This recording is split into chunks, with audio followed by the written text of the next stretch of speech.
You woke up this morning. Maybe an alarm on your smartphone jolted you from sleep. You might have checked the weather, sent a quick message, or scrolled through the news. Later, you started your car, its engine management system purring to life. You paid for coffee with a tap of your credit card or phone. In each of these moments, and in countless others throughout your day, you interacted with an invisible force. This force is the semiconductor, the tiny silicon chip that acts as the brain for nearly every piece of modern electronics. These chips are not just components, they are the fundamental building blocks of our digital civilization, the silent engines powering the 21st century. Most people never see a semiconductor. They are hidden away inside the sleek casings of our devices, yet their impact is everywhere. Your laptop, your television, the traffic lights that manage your commute, and the servers that stream your favorite movies all depend on them. Even a modern refrigerator or washing machine contains microchips to manage its cycles efficiently. This widespread integration means that our entire way of life is built upon a foundation of these microscopic switches.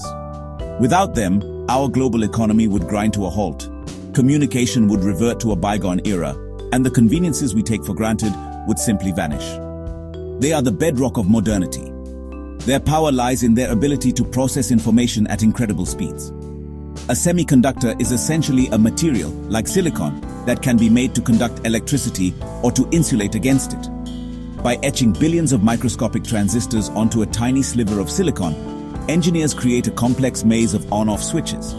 These switches, flipping billions of times per second, form the binary language of ones and zeros that computers understand. This process allows for calculation, data storage, and the execution of complex software commands. From a simple pocket calculator to the most advanced supercomputer, the principle is the same, just scaled to an unimaginable complexity. This silent revolution has happened so quickly and so completely that we often fail to recognize our dependence. We think of oil as the world's most critical resource, the fuel that powers our industries and transportation. But in today's world, semiconductors have arguably surpassed oil in strategic importance. While oil powers our machines, semiconductors power our intelligence, our communication, our financial systems, and our military capabilities.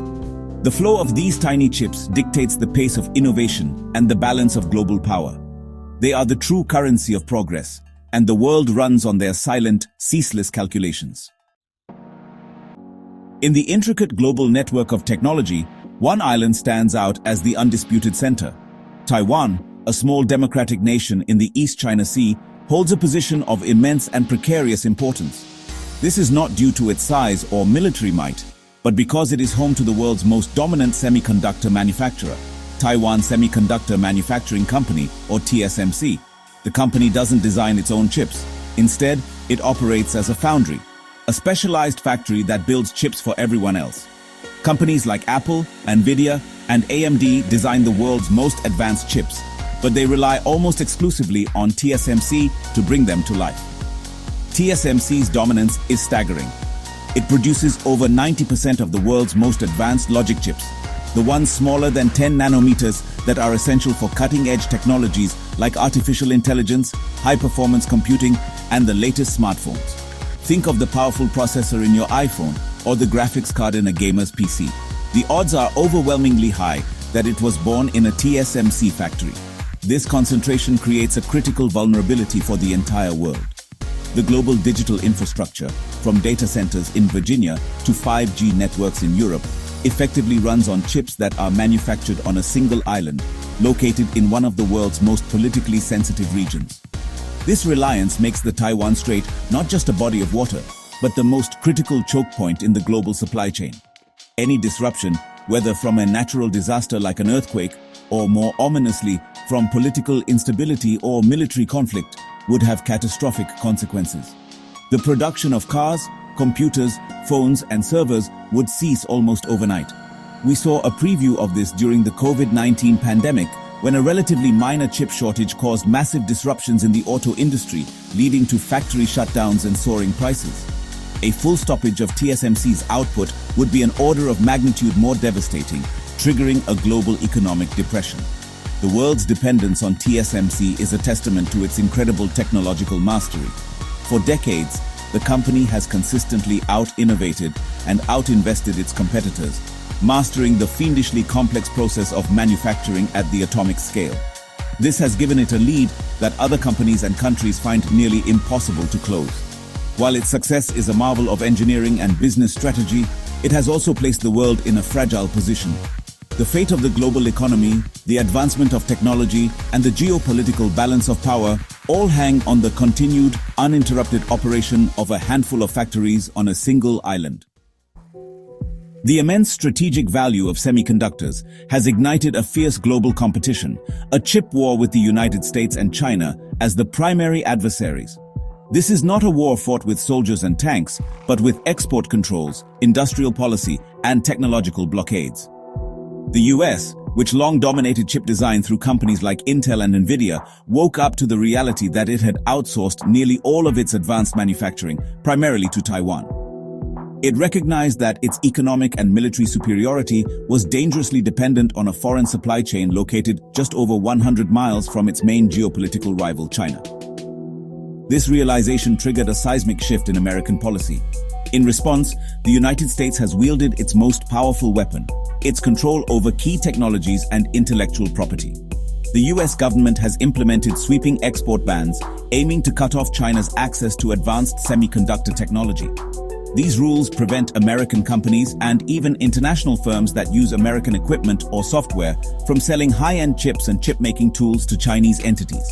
The goal is clear: to slow down China's technological progress, particularly in areas like artificial intelligence and military modernization, which are heavily reliant on the most powerful processors. It's a strategic chokehold designed to preserve America's technological edge. China, on the other hand, views this as an existential threat. For years, it has been the world's largest importer of semiconductors, spending more on chips than it does on oil. Its Made in China 2025 plan identified chip independence as a top national priority. Beijing has poured hundreds of billions of dollars into building its own domestic semiconductor industry, aiming to break free from its reliance on Western technology. The US export controls have only intensified this drive, forcing Chinese companies like Huawei to accelerate their own research and development. China sees self-sufficiency in semiconductors as essential for its national security and its ambition to become the world's leading technological superpower. This rivalry creates a deeply unstable situation for the rest of the world. Global supply chains are being fractured along geopolitical lines. Companies and countries are being forced to choose sides, navigating a complex web of restrictions and political pressures. The chip war is not just about corporate competition. It is a battle for control over the foundational technology of the 21st century. The outcome will determine who sets the standards, who drives innovation, and who holds the ultimate leverage in the digital age. It is a quiet war, but its stakes could not be higher, reshaping the global order, one silicon wafer at a time. The dawn of the artificial intelligence era has poured gasoline on the fire of semiconductor demand. AI is not an abstract concept.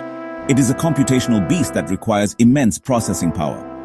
Models like ChatGPT or the algorithms that guide self-driving cars are built by training them on colossal amounts of data.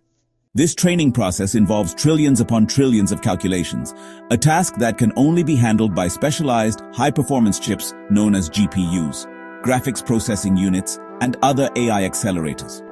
Companies like Nvidia have become kingmakers in this new landscape, designing the powerful chips that are the essential hardware for any serious AI development. This insatiable hunger for computing power means that the most advanced semiconductors are now more critical than ever. The race to build more powerful AI is, at its core, a race to acquire and deploy more advanced chips. A nation's or a company's ability to innovate in AI is directly limited by its access to these components. A country that cannot secure a steady supply of cutting-edge GPUs will be left behind in the AI revolution, with profound implications for its economic competitiveness, scientific research, and national security. This is why the United States export controls on China have specifically targeted these high-end AI chips. The impact extends far beyond giant data centers. AI is being embedded into an ever-expanding array of devices, all of which require their own specialized chips. Your smartphone uses AI chips to improve photos and recognize your voice. Smart home devices use them to understand your commands. In the near future, cars, drones, medical diagnostic tools, and military hardware will all rely on sophisticated onboard AI processing. Each of these applications requires a custom-designed semiconductor, creating a virtuous cycle where new technologies drive the need for better chips, and better chips enable new technologies. The entire future of smart technology is built on this foundation. This dependency highlights the fragility of our technological ambitions. The grand vision of a world transformed by artificial intelligence, with autonomous vehicles, personalized medicine, and intelligent assistance, is entirely contingent on our ability to manufacture these incredibly complex pieces of silicon. A bottleneck in the supply chain for AI chips doesn't just delay the release of a new gadget, it stalls the progress of an entire technological revolution. The future of AI is not just being written in code, it is being etched into silicon in the world's most advanced factories. Control the chips, and you control the future of intelligence itself. The stark realization of their vulnerability has sent shockwaves through governments worldwide. The era of blithely outsourcing critical manufacturing is over. Today, a new global race is underway, not just to design chips, but to build them on home soil. The United States, with its Chips and Science Act, has committed over $52 billion in incentives to encourage companies like TSMC, Samsung, and Intel to build advanced fabrication plants, also known as fabs, on American ground. The goal is to reshore a significant portion of the manufacturing process, creating a more resilient supply chain that is less susceptible to geopolitical shocks from East Asia. Europe is following a similar path. The European Union has launched its own Chips Act, mobilizing more than 43 billion euros in public and private investment. The objective is to double the EU's share of the global semiconductor market to 20% by 2030. Countries like Germany are attracting major investments for new fabs, hoping to re-establish the continent as a key player in high-tech manufacturing. These massive government subsidies are a clear admission that semiconductor production is no longer just a commercial enterprise. It is a matter of national and economic security, a strategic asset that must be cultivated and protected at home.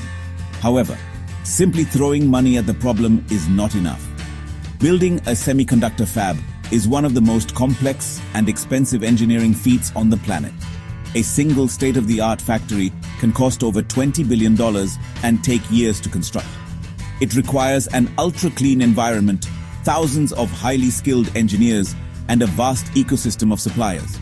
Furthermore, the most critical manufacturing equipment, particularly the extreme ultraviolet lithography machines needed for advanced chips, is produced by a single company in the Netherlands, ASML. This creates yet another choke point, as control over these machines is a powerful geopolitical lever. Amidst this great power competition, other nations are striving to find their place. India, with its large pool of engineering talent and a government keen to attract high-tech investment, is launching its own semiconductor mission. It aims to become a new reliable hub for chip design and manufacturing, offering a China plus one alternative for global companies. This global scramble, from Arizona to Germany to Gujarat, is reshaping the map of technology production. The world has learned a hard lesson. A supply chain built on efficiency alone is brittle. The future will be defined by a frantic, expensive, and uncertain race to build a more resilient, but also more fragmented, technological world. The silent war for chips has become a loud and clear race for self-reliance.